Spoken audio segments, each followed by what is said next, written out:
Hi, Alelia here with Scrum Crumbs, and I'm going to be doing a generic microphone test today. I have a couple of microphones available to me, and I want to test to see which one has the best sound. So why don't you test with me? Okay, I'm going to be running a couple of different tests to see which one sounds best in which condition.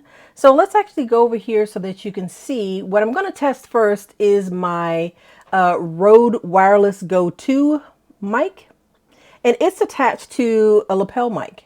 So that's what I'm testing right now. It's not that close to my mouth, but it's close enough. Actually, I was told if you do like this, let me turn it this way. So about here, right, somewhere there, if I can level out here, is a good distance for my lapel mic.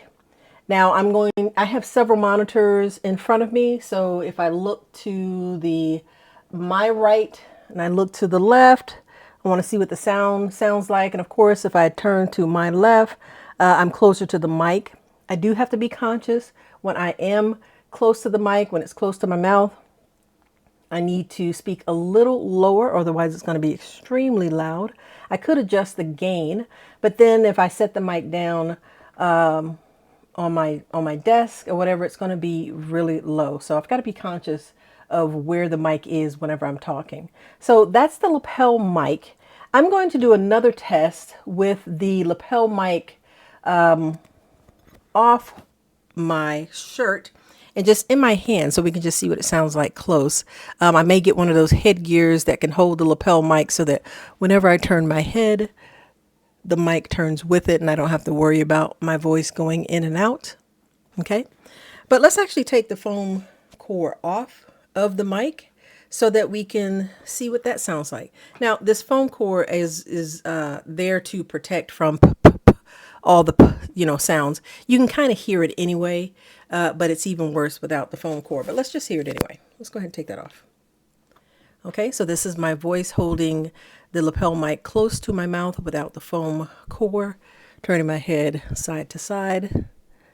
I would actually probably never put my lapel mic on the desk, but we are going to test that as well. Test it with the sound on my desk. So this is it on my desk. There are things that I do on the desk that you might hear, so I'm not quite sure about that. But let's test my Rode Wireless Go 2 mic without the lapel mic. So this is what it sounds like with me just talking directly into the Rode mic itself. And I've got it close, so I'm mindful not to speak too loud.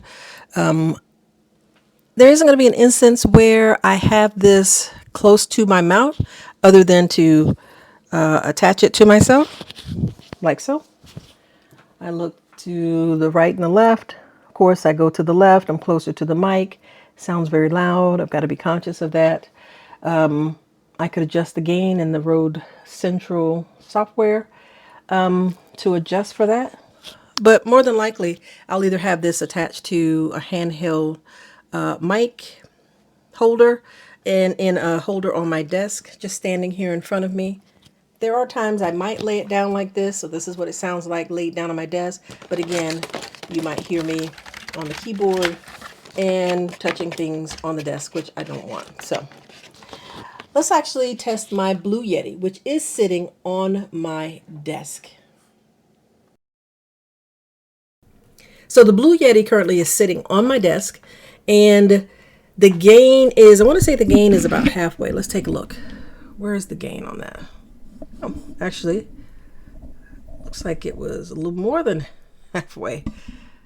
So the gain is halfway right now, so that when I have it on my desk, I should sound fairly loud. I shouldn't be talking too loud because it's going to pick up. But if I turn that down, let's see what that should be. Turn it this way is turning it down. I'm going to sound a little lower. Now I do plan to get a mic, boom arm mic. What is those called? A boom arm for my mic. And so my mic may end up being like this or like this that I can push out of the way. So when it's close like this with the gain a little low, that should be pretty good. if the gain is higher, I gotta be really conscious that the mic is really close to me. So I'm gonna turn it down just a little, put it back on my desk. I think the best place for my Blue Yeti is on my desk or on my boom arm. And then my last microphone is attached to my Sony a5100. It's my least favorite. This is that mic. My least favorite because of the way it sounds, but it has come in handy in a pinch.